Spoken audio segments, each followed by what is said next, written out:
Hello everyone, welcome to elemental classes. आज का हमारा टॉपिक है किंगडम फंजाई।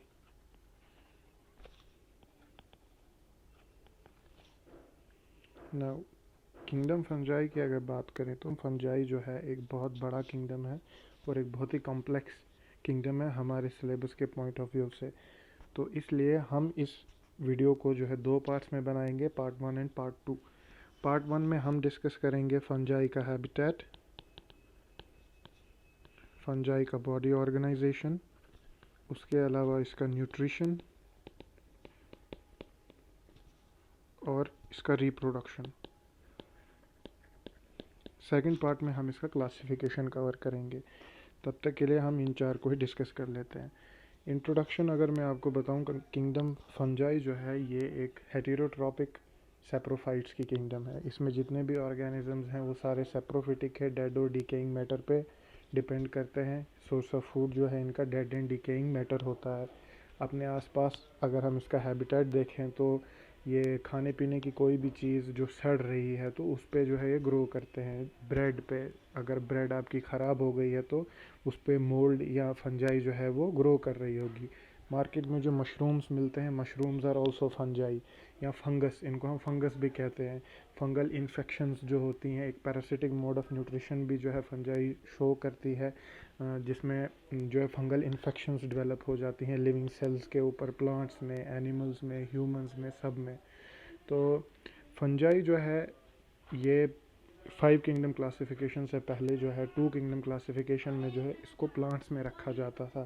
क्यों? क्योंकि ये प्लांट्स की ही तरह ग्रो करते थे। डेड एंड डिकेइंग मैटर जहाँ पर भी मिले, कहीं फॉरेस्ट में कोई पेड़ गिर गया हुआ है, कोई लकड़ी, कोई वुड का पीस है जो डीके कर रहा है, कोई भी ऑर्गेनिक मैटर है, लीव्स वगैरह अगर डीके कर रहे हैं तो वहाँ पर फंजाई ग्रो करती थी।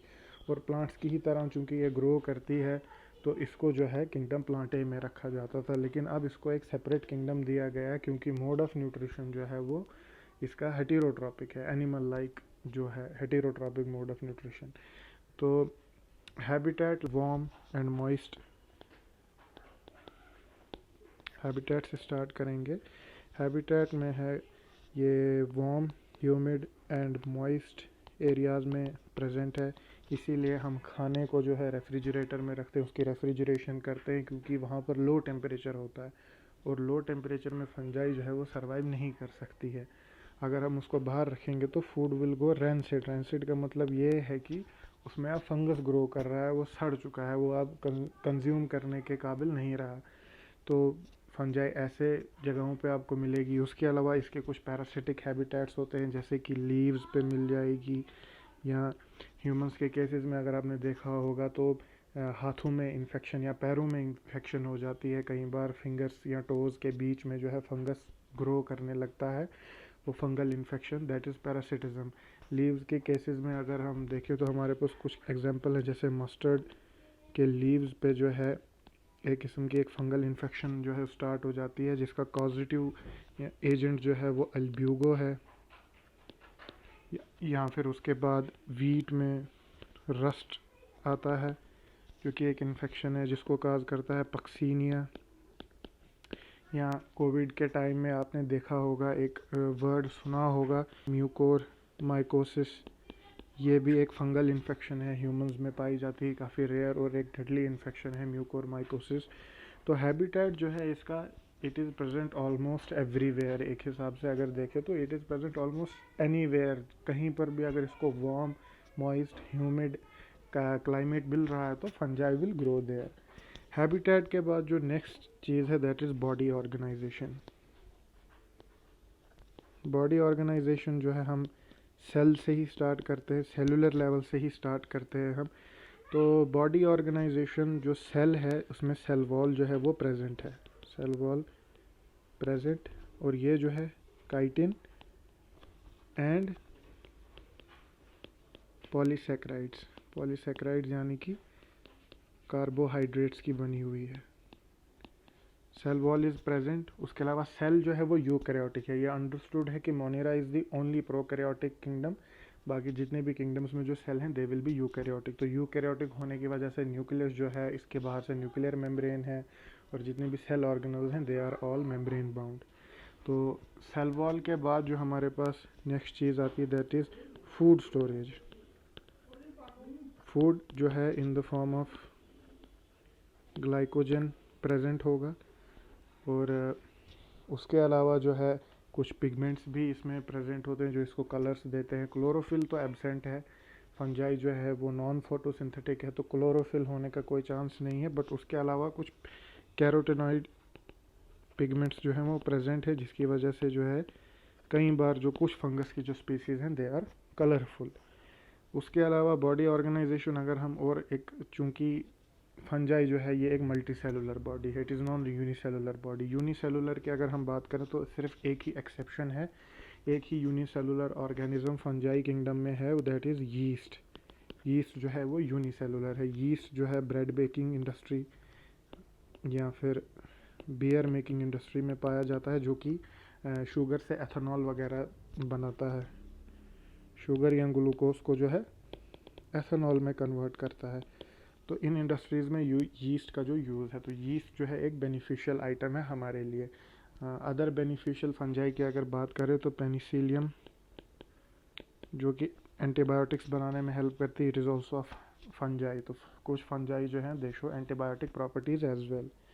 तो अगर हम मल्टी सेलुलर लेवल पे जो है इसकी ऑर्गेनाइजेशन, बॉडी ऑर्गेनाइजेशन की बात करें, तो माइक्रोस्कोप से जब हम ऑब्ज़र्व करेंगे जो मशरूम्स या जो फंजाइज जितने भी हम देखते हैं दे आर, उनकी बॉडी को जो है माइसीलियम कहा जाता है। माइसीलियम जो है ये एक नेटवर्क होता है of hyphae. Now what is hyphae? Hyphae और thread like filamentous structures.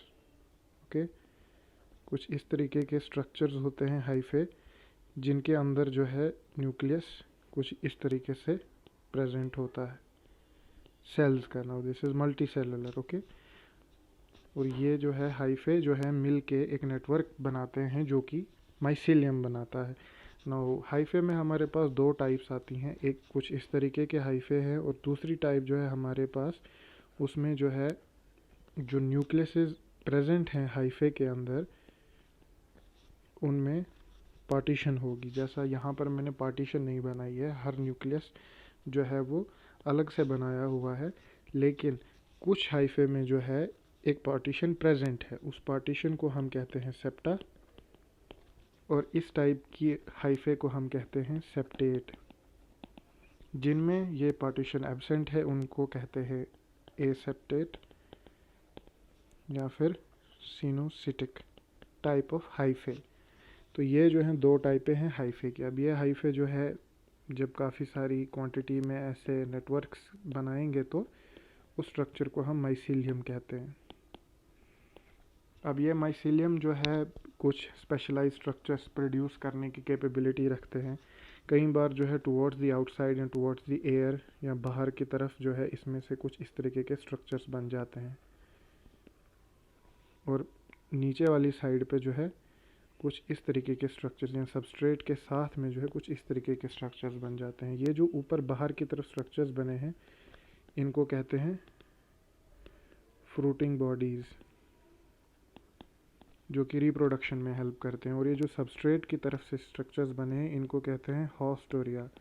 Haustoria are like roots of the fungi, जो कि एंजाइम्स क्रिएट करके ऑर्गेनिक मैटर को जो है सॉल्युबल फॉर्म में कन्वर्ट करते हैं और उस चीज़ को बाद में एब्जॉर्ब करते हैं। तो ये माइसीलियम के कुछ दो स्पेशलाइज्ड स्ट्रक्चर्स हैं जो कि माइसीलियम फॉर्म करता है।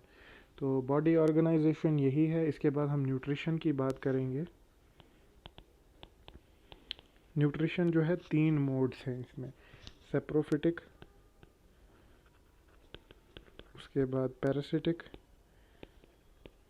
And symbiotic. ना सेप्रोफिटिक हमने ऑलरेडी पढ़ लिया कि हॉस्टोरिया बनेगा, और ये हॉस्टोरिया जो है एंजाइम्स सिक्रेट करेगा। ये एंजाइम जो है ऑर्गेनिक मैटर को सॉल्युबल फॉर्म में कन्वर्ट करेंगे जो कि बाद में एब्जॉर्ब हो जाएगा। अब इस प्रोसेस का एक टर्म है, एक वर्ड है जिसको ऑस्मोट्रोपिक न्यूट्रिशन कहते हैं। तो this is osmotrophic nutrition. Okay, parasitic में यही सेम प्रोसेस, ऑस्मोट्रोपिज्म जो है यही सेम प्रोसेस होगा, लेकिन जो बॉडी होगी वो डेड नहीं होगी, it will be a living organism. एक लिविंग ऑर्गेनिज्म पे जब फंजाई ग्रो करेगा तो parasitic mode of nutrition show करेगा। एग्जांपल रस्ट या स्मॉट ऑफ लीव्स या सिंपली प्लांट्स वगैरह, या उसके अलावा फिर ह्यूमंस में म्यूकोरमाइकोसिस, हमने इसकी एग्जांपल देख ली। Now symbiotic mode of nutrition. Symbiotic mode of nutrition में दो हमारे पास जो है मेन चीज़ें हैं, एक है लाइकन और एक है माइकोराइजा। लाइकन जो है ये एसोसिएशन है बिटवीन एल्गी एंड फंजाई। इसमें मेजर पोर्शन जो है फंजाई का होता है और माइनर पोर्शन जो है एल्गे का है। एल्गा जो है इसमें फोटोसिंथेसिस करेगी। एल्गा का जो कंट्रीब्यूशन है that is photosynthetic, and fungi का जो फंक्शन है that is absorption and hold fast. Hold fast का मतलब ये जो है सबस्ट्रेट को पकड़ के रखने का काम करेगी, तो फंजाई का ये फंक्शन है इसमें। नाउ लाइकन के बाद माइकोराइजा जो है it is the association of fungi and roots of higher plants. Higher plants यानी कि ट्रीज़, बड़े बड़े ट्रीज़ जो है उनके रूट्स पे जो फंजाई अटैच हो जाती है। ये सिम्बियोटिक एसोसिएशन हम इसको इसलिए कह रहे हैं क्योंकि इसमें जो है दोनों ही स्पीसीज़ का फ़ायदा होता है। माइकोराइजा जो है फंजाई और रूट्स की एक हायर प्लांट के रूट्स की एक सिम्बियोटिक एसोसिएशन है। फंजाई जो है रूट एब्जॉर्प्शन को जो है प्रमोट करता है, बढ़ा देता है कि जो मिनरल्स हैं उनकी बेटर एब्जॉर्प्शन होने लग जाती है, और बदले में जो है रूट्स जो है फंजाई को फूड प्रोवाइड करती है। तो it is a symbiotic association, इसमें नुकसान किसी का भी नहीं है। ये सब हमारे पास न्यूट्रिशन। न्यूट्रिशन के बाद जो है रिप्रोडक्शन। नो फंजाई का जो रिप्रोडक्शन है ये एक काफ़ी कॉम्प्लेक्स प्रोसेस है। इसमें मियोसिस और माइटोसिस दोनों ही काफ़ी एक इम्पॉर्टेंट रोल प्ले करते हो, और इनको समझना बहुत ज़्यादा ज़रूरी है। रिप्रोडक्शन भी तीन तरीके की है। एक है वेजिटेटिव। वेजिटेटिव में हमारे पास फिशन है जो कि यीस्ट में पाई जाती है, सिंस यीस्ट इज यूनिसेलुलर, तो ये फिशन के ही थ्रू जो है रिप्रोड्यूस करते हैं। दूसरा है बडिंग। बडिंग आपको पता है कि पेरेंट बॉडी पे जो है एक दूसरी एक छोटा सा या एक डॉटर बॉडी जो है वो ग्रो करना स्टार्ट हो जाएगी और कुछ टाइम के बाद डिटैच हो जाएगी वो पेरेंट बॉडी से और एक नया ऑर्गेनिज्म बनाएगी, दैट इज़ बडिंग। इसकी एग्जांपल है सैक्रोमाइसिस। और उसके बाद आता है हमारे पास third type would be in vegetative type of reproduction, the third type would be the fragmentation. Fragmentation में क्या होगा कि माइसीलियम का जो है ब्रेक डाउन हो जाएगा, माइसीलियम छोटे छोटे टुकड़ों में टूट जाएगा और वो जो छोटे छोटे पार्टिकल्स बनेंगे वो एक नई बॉडी में कन्वर्ट हो जाएंगे। तो फ्रेगमेंटेशन जो है ये सबसे कॉमन मोड ऑफ रिप्रोडक्शन है फंजाई में। Second type of reproduction is asexual reproduction. Now asexual reproduction में क्या होता है, इसमें स्पोर फॉर्मेशन होती है। स्पोर क्या है? Spore is a small seed like structure. आप मान लो it is simply a seed ही मान लो इसको। स्पोर जो है एक छोटा सा एक सेल होगा जो कि आगे चल के एक ऑर्गेनिज्म बनाएगी, एक पूरी बॉडी बनाएगी। अब स्पोर्स जो हैं ये भी दो किस्म के होते हैं। यहाँ फंजाई में जो है कुछ ऑर्गेनिजम्स हैप्लॉइड होते हैं और कुछ डिप्लॉइड होते हैं। हमारे पास हैप्लॉइड स्पोर आते हैं और डिप्लॉइड स्पोर आते हैं। नाउ हैप्लॉइड स्पोर्स जो है इनमें होती है माइटोसिस, या हैप्लॉइड जो ऑर्गेनिजम्स हैं इनमें होगी माइटोसिस और ये बनाएंगे एक हैप्लॉइड स्पोर। डिप्लॉइड जो ऑर्गेनिजम्स होंगे या डिप्लॉइड जो हाइफे होंगे इनमें होगी मियोसिस और ये जो है बनाएंगे एक डिप्लॉइड स्पोर। तो इस तरीके से जो है एसेक्सुअल रिप्रोडक्शन होती है। इसमें सेक्सुअल रिप्रोडक्शन की बात करेंगे हम नेक्स्ट। हम सेक्सुअल रिप्रोडक्शन। सेक्सुअल रिप्रोडक्शन में क्या होगा कि दो माइसीलियम आएंगे हमारे पास। सिंस सेक्सुअल के लिए दो पार्टनर्स होना ज़रूरी है तो दोनों को हम ले लेते हैं। दो माइसीलियम हमारे पास आए और दोनों ही हैप्लॉइड हैं। अब इस चीज़ को समझना, ये थोड़ा एक यहाँ पर साइकिल हम बनाएंगे तो बट इसको समझना ज़रूरी है। दोनों में माइटोसिस होगी, जैसे कि हमने already haploid case of asexual spores पढ़े, उनमें जो है माइटोसिस हुई थी, तो यहाँ पर भी माइटोसिस होगी। माइटोसिस होने के बाद एक हैप्लॉइड गैमीट बनेगा, ठीक। उसके बाद ये जो है गैमीट्स फ्यूज़ करके बनाएंगे एक स्ट्रक्चर जिसको हम कहते हैं dikaryon. Karyon means nucleus and di means 2। क्यों? क्योंकि इसमें अब 2 न्यूक्लियस हैं, एक ही सेल के अंदर 2 न्यूक्लियस हैं। अब ये प्रोसेस है फ्यूजन ऑफ गैमीट्स जिसकी वजह से डाइकैरियन बनता है, इसको कहते हैं प्लाज्मोगैमी। प्लाज्मोगैमी की अगर डेफिनेशन देखें तो ये फ्यूजन ऑफ द साइटोप्लाज्म्स, ठीक है, सेल्स के साइटोप्लाज्म की फ्यूजन हो जाएगी और डाइकैरियन बनेगा, और इस प्रोसेस को हम प्लाज्मोगैमी कहते हैं। बाद में इस डाइकैरियन की हो जाएगी karyogamy. Karyogamy means fusion of nucleus, और कैरियोगैमी होने के बाद जो है एक डिप्लॉयड स्ट्रक्चर बनेगा जिसको हम कहते हैं जाइगोट। नाउ ये जो अब जाइगोट बना, zygote will undergo meiosis. Meiosis में क्या होगा, सॉरी यहाँ पर मैंने n लिखा है, ये डिप्लॉयड है, this should be 2n, okay. तो ये जो डिप्लॉयड बॉडी है it will get converted into haploid spores, okay. अब ये हैप्लॉयड स्पोर्स बने। Now these are gametes, you don't have to be confused here. So gametes and these are spores.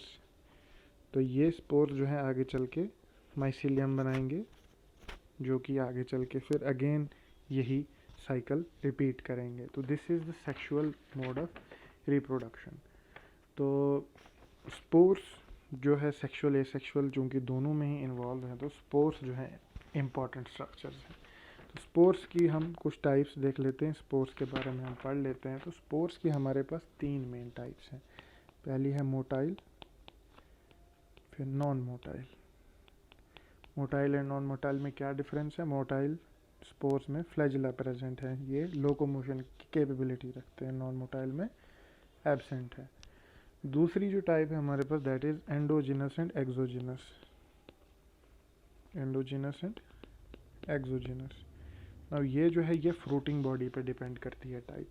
अगर fruiting body में spores के बाहर से एक एनक्लोजर है, एक केसिंग है, एक कवरिंग है जिसको स्पोरेंजिया कहते हैं, इसको एंडोजिनस कहा जाएगा। और अगर स्पोरेंजिया एब्सेंट है तो इसको एक्सोजिनस कहा जाएगा। Now the third and last type would be the sexual and asexual spore. Sexual and asexual spore में बस यही है कि अगर हमारे पास हैप्लॉइड माइटोसिस से बन रहे हैं,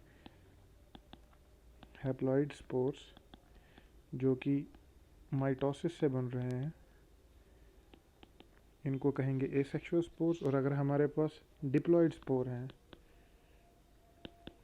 2n जो कि मियोसिस से बन रहे हैं, इनको आगे चल के वैसे इसमें भी हैप्लॉइड ही बनना है, तो इसको कहेंगे हम सेक्सुअल स्पोर। तो ये जो है रिप्रोडक्शन आ गई। इसकी नेक्स्ट जो इम्पोर्टेंट चीज़ है फंजाई की, वो है क्लासिफिकेशन। नाउ क्लासिफिकेशन जो है फंजाई की काफ़ी इम्पोर्टेंट और काफ़ी कॉम्प्लेक्स है। इस वीडियो में अगर हम क्लासिफिकेशन भी डिस्कस करेंगे तो एक बहुत लेंथी वीडियो बन जाएगी। तो मैंने ऑलरेडी कहा कि फंजाई को हम 2 वीडियोस में कवर करने वाले हैं, तो पहली वीडियो हमारी यहाँ पर ही ख़त्म हो जाती है। नेक्स्ट वीडियो में हम इसके लिए क्लासिफिकेशन पढ़ेंगे। तब तक के लिए टेक केयर, गुड बाय।